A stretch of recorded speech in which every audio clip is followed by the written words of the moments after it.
Hi, this is Grace Luczak and Ginny Gilder, and we're here to talk about Ginny's amazing book. And we both were Olympians for the U.S., which is an amazing honor, and kind of talking about what women's athletics, how it plays a role in what we've done for our careers, and how the being an athlete in the 80s versus I was just in Rio in 2016, how things have changed, and what that means for kids and women of the future. So, Ginny, do you want to tell us a little about yourself? Sure. So, I'm a little older than you. I started rowing in 1975, 3 years after Title IX was passed. Women's rowing really was just starting to grow. First time women's rowing was in the Olympics was 1976, thanks to the Canadians. And I'm glad we can thank them for yes, something. really. Oh, there's a lot we could thank the Canadians for. Maple syrup, also. Trees.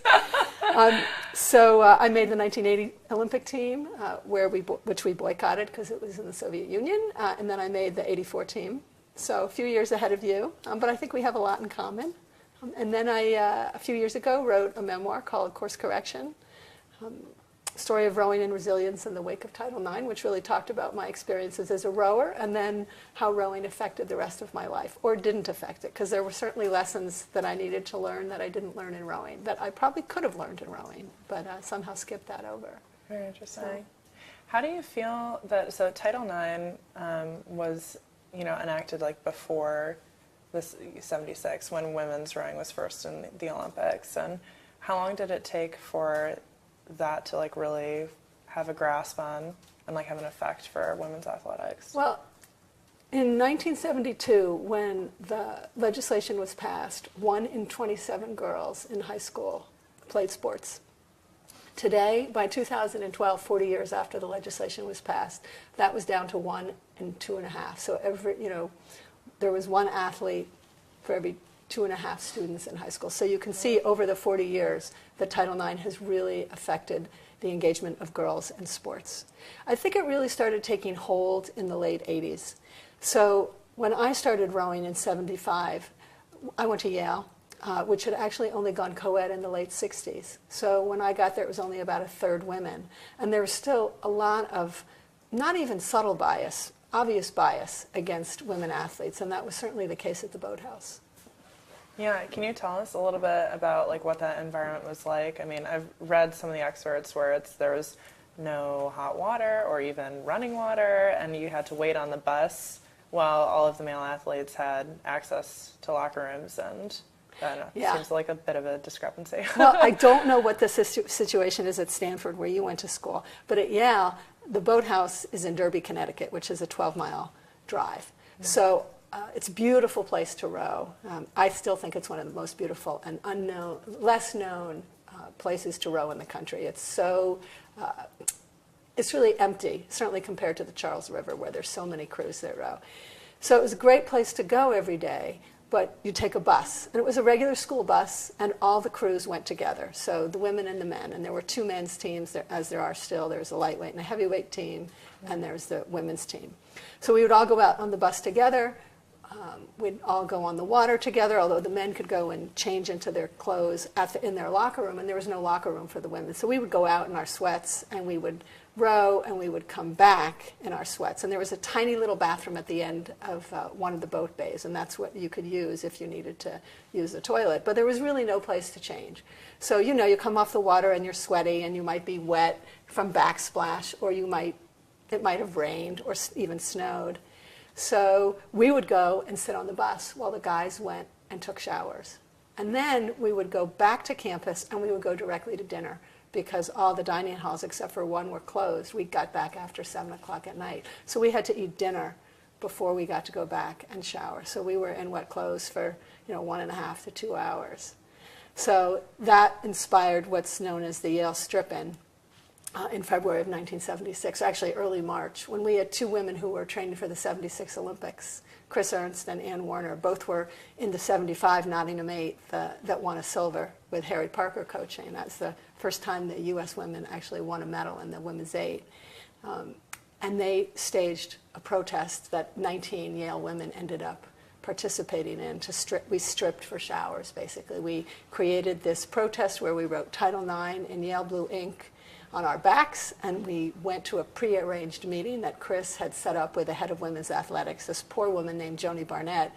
We brought a stringer from the Yale Daily News and a photographer who basically sent their story out, and it was picked up by the New York Times, went around the world, and by the end of the week, basically, the president of Yale had gotten letters and phone calls that ranged from, why did we ever let women into Yale, to get those girls a shower. And by the next year, they were building an addition to the boathouse that included a boat bay for the women and obviously showers.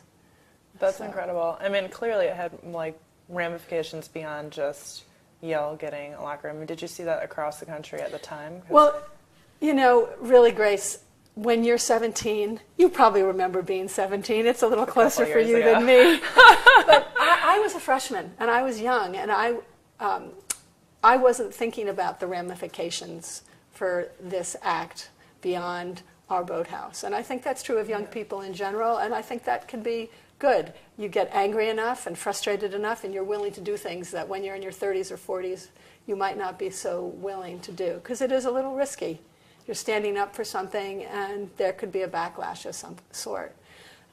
But really what did happen was it was one of the kind of political acts of that generation that were happening in many colleges across the country, where women were invoking Title IX to demand equal access. And the interesting thing about Title IX is it actually was passed to support and protect women in 10 areas of education, including graduate school, where schools routinely discriminated against women. If you were a woman, there were quotas for you to get into something like law school or medical school. So Title IX was not just written for sports, but somehow that's where it is most known.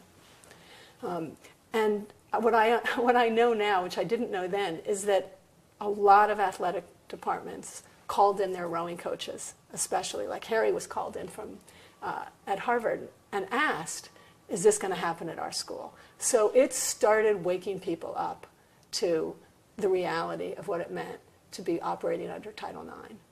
That is so incredible. I mean, because it went from, like, at your time where you guys didn't have, it was like a lack of hot water, right, to creating an opportunity for someone like me and people of my generation, like people who were all on the Olympic team this year in 2016, where we didn't have to think about and like spend energy, because it's a lot of energy and time to like try and change the system, and we could just focus on representing our schools when we were in college and our country. So I know, like, speaking on behalf of everyone else in my generation and before, like, and in the future, thank you.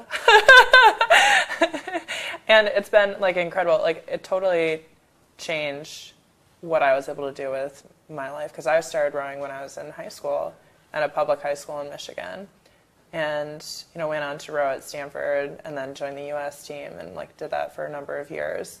But when I was representing the U.S., I didn't have to think about like, are we going to have the right equipment? Are we going to be on an equal playing field with everyone that we're competing against? And then the Olympics and rowing, and like I feel like Title IX has continued to build on itself for like personally my story, because when I was in the 2016 games, Ernst & Young EY was an Olympic sponsor, and they created an internship where they selected 8 female Olympians like from across the globe. And so myself and Azinga Prescott, a USA fencer, fencing is a pretty cool sport, rowing's okay too, but I'm trying to learn from her.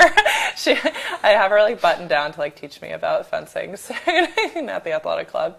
But it's just been incredible, because that's also the start for my career too, working at EY, doing mergers and acquisitions, this incredible field with, the crux of it being because of what I was able to do with the Olympics, which wouldn't have happened without everything that you laid as a foundation. So it's incredible. So Grace, let's talk a little bit about what it means for you as an Olympian who, you're a little bit of a celebrity. And in this day and age, because of what social media provides, you have a platform yourself that I didn't have as an individual. I didn't even realize that I was part of the social justice movement until actually way after college. Yeah. But you're one of our Olympians who represents us, and I'm interested to hear your thoughts about how you use social media. You obviously have a following. What are the kinds of issues that you're interested in, and how you think about your role, if in fact you feel like athletes should have a role going forward in terms of promoting social justice of any kind? Definitely. So I think my mom is like the main person who looks at my Twitter and Instagram. That is so not true. But in addition, like I was lucky enough while I was training to be a coach for a junior program in Princeton, New Jersey, the Mercer Junior Rowers. And I felt like one of the main contributions I could make doing sports and like pursuing the Olympics, which personally, like I struggled with at least a little bit with kind of it being more of a selfish endeavor because it's all focused on your personal, how you're measured by like your numbers, and like even though we're in a team sport, you're competing individually in order to make a boat, and like what are you going to contribute towards while you're doing that? So, in order to make my experience a little bit better, it was so amazing having like the outreach with some of the social media, in addition to being able to like talk to the kids that were in my region. But like with US Rowing, with a couple of my teammates, we were trying to get a program like off the ground where we were doing like Skype calls with kids from across the country. Because we can talk with the kids that were in Princeton, but it's really about like the other kids like across the country where rowing isn't as prominent, and like we'd speak with Seattle, which is a big rowing community, and then like some of the Midwest too, where I was from, just being able to do the face-to-face phone calls or the video calls, because I think there's something to like being able to have a role model for, it was like men and women too that were like participating on the national team, like Seth Weil and Taylor Getzinger, and I would do some of this, and I really hope that like for going into 2020, like people continue to do that, because it gives kids a way to connect. And I mean, it just like using like Instagram and Twitter, like for me, like I'm just doing like a lot of like fun, like this is like what our team does, and it's like about like the team camaraderie and like what we're doing when we're representing the U.S. so kids can get a behind the scenes look about how much like fun that we're having and how great it is to participate in sports. Yeah, that's really important, actually. Yeah. And it's, I think I don't think that people realize that you are not necessarily born knowing how to translate your dreams into reality. I actually do think that human beings are born with the capacity to dream, but they need windows open for them to let them see how to pursue their dreams. The reason I decided to become an Olympian, which I still to this day, it just makes me laugh, was I told you we had these two women at Yale who were training for the Olympics. They were a junior and a senior. Yeah. And for some reason, there I was, a 17-year-old freshman. I had been rowing, I think I decided this in January or February of 1976. I had started rowing in September. And I looked at them and thought, literally, if they can do it, I can do it. And that, for me, is one of the best parts about human beings, is that we just invent these ridiculous ideas for ourselves that are so not grounded in reality. And then we go out and we do it. And that's one of the best parts about being human. And I think when you go and talk to young kids and show them the route that you've taken, it can ignite them and make them realize that at one point you were a normal person too. You just were, and maybe you weren't very confident, and yet you got interested in this and decided to go for it. And whether you and I, we both know this, whether you win a medal or not, or even frankly, if you make a team or not, the experience of going for it is one of the most profound lessons that you can get in life. Because one of my big things is I always think that people just give up too soon. Yeah, and rowing is a unique sport where everything that you put in, you get back out, and so it's all about the hard work that goes into rowing. And also, I mean, in terms of like what was inspiring me too, I mean, it's cool that like you had those people like on your team at Yale, and like a couple months later you're like, I'm doing it. It's crazy. It was so good. That's very cool. Yeah, and that's some good confidence too that you get from athletics too, to have the ability to pursue that. But like the women's 8 for the U.S. when I started rowing, they had won for a number of years straight. Now we're up to 11 years. And this year, the Golden Oars, which is our U.S. rowing annual gala, like everyone came up on stage who had been a part of the women's 8. And so Carol Brown and, you know, like all these amazing people, like Bernadette Martin-Thiele, who was my coach when I was at Michigan. And then she and I later trained together and against each other in singles where, you know, she was telling me I was like going over rate when we were doing practices. Like, thank you. So we had gone from, oh my gosh, it was so much fun. But it was just like it was amazing to have everyone up on stage where like all these generations and these people that had contributed toward this streak and what the U.S. has been able to do. I mean, because the U.S. has broken its own world record, I don't even know how many times, like, you know, 3-4 times. And I was lucky enough to be a part of the crew in Lucerne that has a current one, but I'm sure this year someone will probably, you know, from our squad will go to break it. But it was all the women that were contributed toward that I thought was so cool. Yeah, and what's really funny is like Carol Brown, she was one of the women that I looked up to. Cool. We ended up being peers, but she was a little ahead of me. And of course there was kind of a smaller body of rowers that I could look up to because I was so early on in the sport. And I didn't really realize how early I was in the sport until we had a reunion of the women's quad right before Joan Lynn died, about a year before she died. And really understanding that Joan had decided to train for the Olympics because they introduced women's rowing into the Olympics made me realize, wow, okay, that was 76 for her. She and I rowed together in 84. So that was, you know, 8 years, but she had really started the whole movement. And it's just incredibly moving to realize we were really, even I was part of something that was early. And of course my coach, and when I was a single, was Lisa Hansen, who is Jevy Stone's mom. And if I had won the singles trials in 84, I broke my rib 10 days before the Olympic trials, so classic overtraining. Lisa was my coach. She would have come to the Olympics. But oh no, she couldn't have come to the Olympics because she was pregnant with Jevy. So as it turned out, it was a good thing that I made the quad and not the single because she wouldn't have come with me. Yeah, well, that was the beginning of Jevy's Olympic career toward her medal this last summer. How That's cool. That's right. Well, I'm sure she was inspired. Oh yeah, I'm sure she was so not. But just realizing how the arc keeps, you know, growing longer and longer over the years and the decades. And you know, you're going back to Title IX. One of the reasons, obviously, that women's rowing in the United States is so strong is because of Title IX. You know that rowing is considered an equalizer sport, so we have so many women who now get college scholarships to row. And it's not just women's rowing, it's women's basketball, where we've also had, I don't know how many Olympic golds in a row. Women's soccer, which didn't win the gold this year, but still, very strong team. Women's gymnastics, women's swimming, all of that you can really trace back to Title IX because there's so many more opportunities for girls to do sports at a high level. Yeah, and it kind of shows a little bit too, like about how well the U.S. is starting to do with that, but then like some of the disparity for different countries too. Because at least for rowing, we have kids come in internationally to row here, and then that helps them when they go back to their programs after college. There's no question that the U.S. is ahead in a lot of sports. But that's, you know, it's kind of like, I don't know if you follow women's basketball at all, it's kind of like UConn and the whole question of, well, is UConn women's basketball too strong for the rest of the country? And, you know, my feeling is, no, they're not. It's an opportunity for everybody to raise their game. And it's the same thing with the U.S. and a lot of women's sports, is it shows other countries where the bar is. And, you know, people need to invest in their programs and women all across the world so they too can compete in sports and excel. Definitely. I mean, that's the way that our system works on like the individual level for us competing to make the team.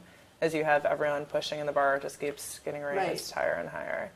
So that's incredible. Well, how do you feel that like someone like myself or even like high schoolers and kids like the next generation, like what can we do to push the envelope further and like what needs to be done? Well, first of all, Title IX is has by no means finished its work. If you look in women's programs across the country, both at the collegiate level and even in youth sports, there are a lot of disparities. I have heard parents tell me that their girls' soccer team doesn't get field time the way the boys' soccer team does in schools. And we're talking probably middle school. You can see just the whole collegiate environment with its focus on men's football and men's basketball, which gets a disproportionate amount of collegiate funds, investment, compared to the women's programs, or even compared to other men's programs. There is this myth out there that men's football at the Division I level actually generates net income to support the other teams, and that's in fact not the case. Most men's football teams lose money. So there's this huge disparity, basically, because men's football continues to suck up so much money. And that's, football is kind of a way of life in this country. Everyone loves college football, but there are costs. So I think it's really up to parents and young people to really recognize the disparity and make their own choices as to whether or not they want to get out there and push for change. You see the culture struggling to shift. It's interesting looking at both the WNBA, which has a huge salary discrepancy between the women and the men, and then looking at USA Soccer, where the women are suing USA Soccer. And you have two somewhat different situations. In the WNBA, it's a professional league, and the reason that athletes are not paid nearly as much as the men is because not enough people come to the games. So that's kind of culturally built in, that there's a bias against watching women's pro sports. And you have to look at why do people watch sports. It's very much this idea that men are somehow better, stronger, more interesting, more fun to watch. And men still, for the most part, control the conversation of what's valuable in sports. So there's that, what's going on in the WNBA. With women's soccer, the USA Soccer, the women negotiated a different compensation system than the men, but are actually pull in more money than the men do at the USA Soccer level, yet are paid less and are not rewarded the way the men are, even though the men are not nearly as good. So in that instance, the women actually generate more revenue than the men in that sport, and yet they're still discriminated against. So there is a lot of work to do in terms of just leveling the playing field. How do you get more people interested in watching a professional league like the WNBA, which is not every 4 years? That's one question on that side. And then with women's soccer, how do you get the women who are actually generating more income for USA Soccer to in fact benefit? You see different expressions of bias, but it's the same bias. And it's amazing how the conversation out there gets shifted depending on where women are. So I've heard it expressed that even though the USA women might have won more games or might score more goals, their goals aren't as interesting. And I'm like, really? That's the rationale now that's being used to keep putting women down and keep disparaging women as athletes. So all that stuff is still going on. If you look at attendance at girls' sports events, so I have a daughter who played D1 soccer. She's a little younger than you. She went to Colorado College on a scholarship, which was just a very personal sense of satisfaction as her mom, who had been involved in sports for a long time. When she was 5 or 6 and started playing soccer, there were probably the same number of parents who attended girls' games as boys' games. By the time she was 10, 11 in middle school, it was starting to edge towards more boys. Teams got more attention. By the time she was in high school, it was the teams that were good. If you were on a good girls' team, like they won state a couple of years, then you'd get an audience. Otherwise, the boys' teams got more attention. And certainly by the time she got to college, she was at a small school where women's soccer was the only Division I sport for the women.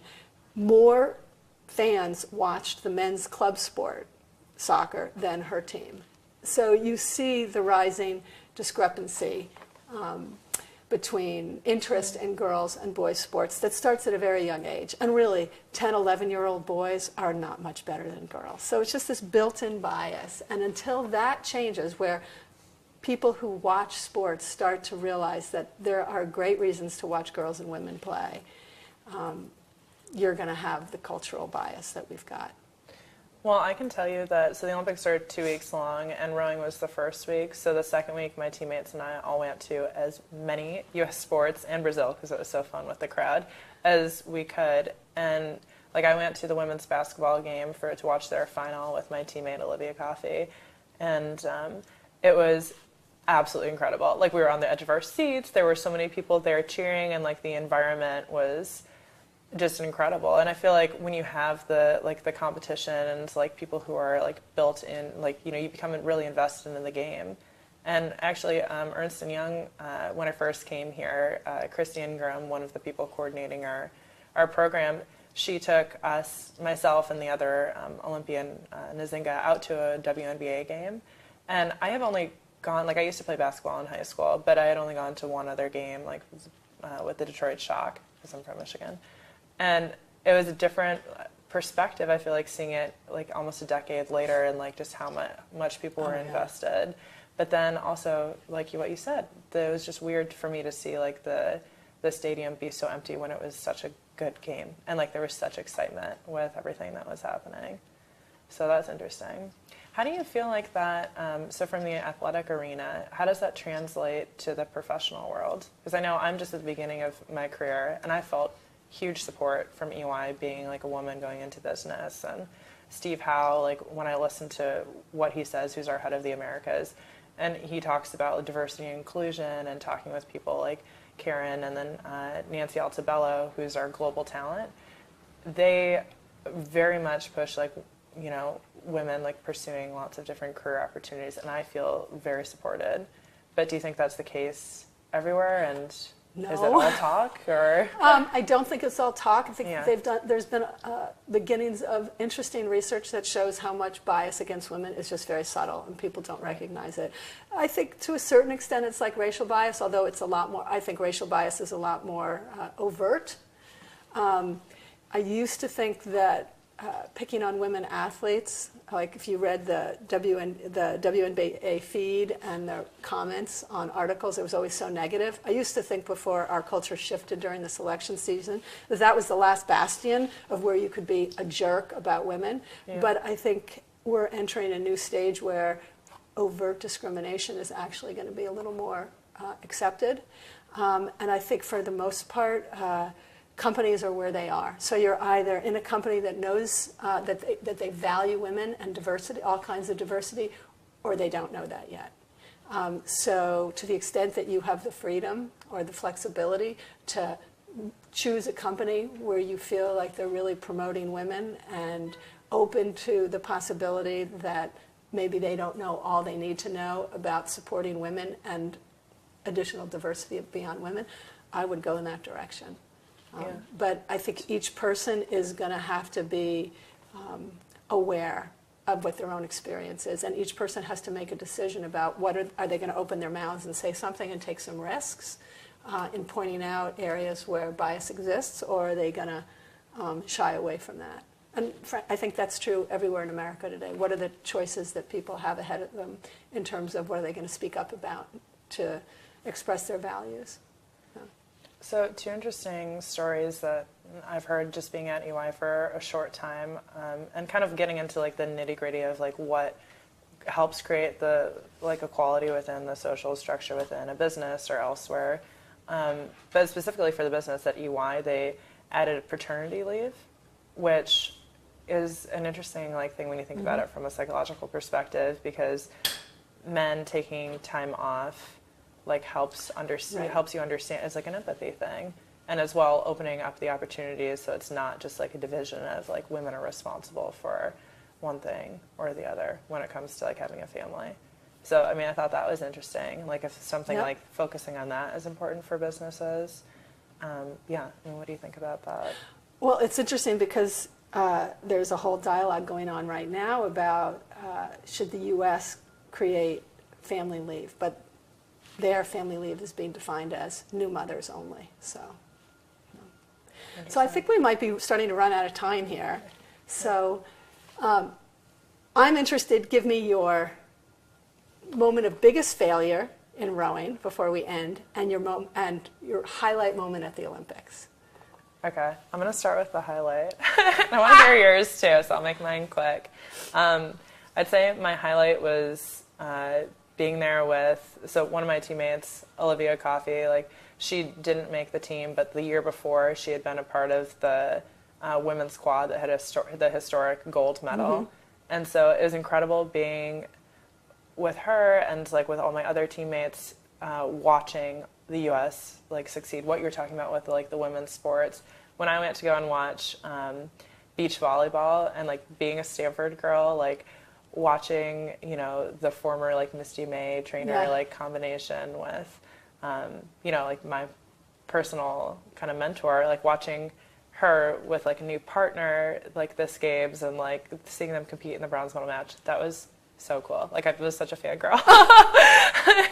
So I thought that was really incredible. I'd say the interesting thing about like what you qualify as like your biggest loss is kind of what I see as something that helped me become a better person later.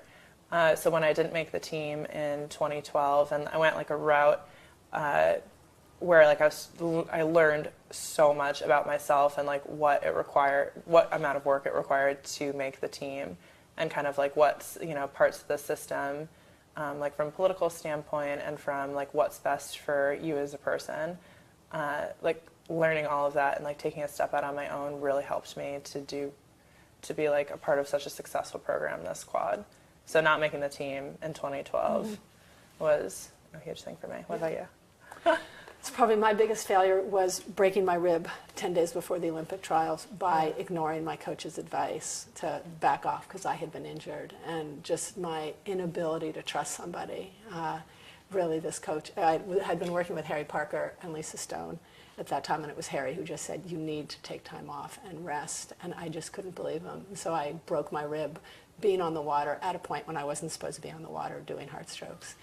And I had been the single the year before, had medaled for the first time since Joan had medaled in '76, and was the favorite. And having to go through the trials where no one knew I was injured, losing to people who I knew I should have been able to beat, and then not being the single was devastating. And I had the time from when I got to the finish line to row back to the boathouse in Long Beach where the trials were to decide, was I giving up or was I going to go for the quad? And if I was going for the quad, I had that, 750 meters to figure out how I was going to behave when I got back to the dock. And obviously, I decided I wanted to be on the team and do whatever it took to make the team. But that was really a very tough moment.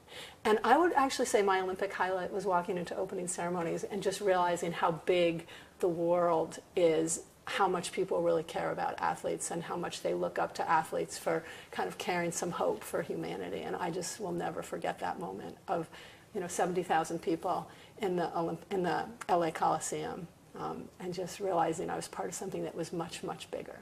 So. Well, like you have been throughout your whole career. And you will have that ahead of you as well. Change for people like me. It is incredible. So, I just want to say thank you again, just to wrap things up. You're welcome, and now it's on to you to do the next part. Cool. Thank you.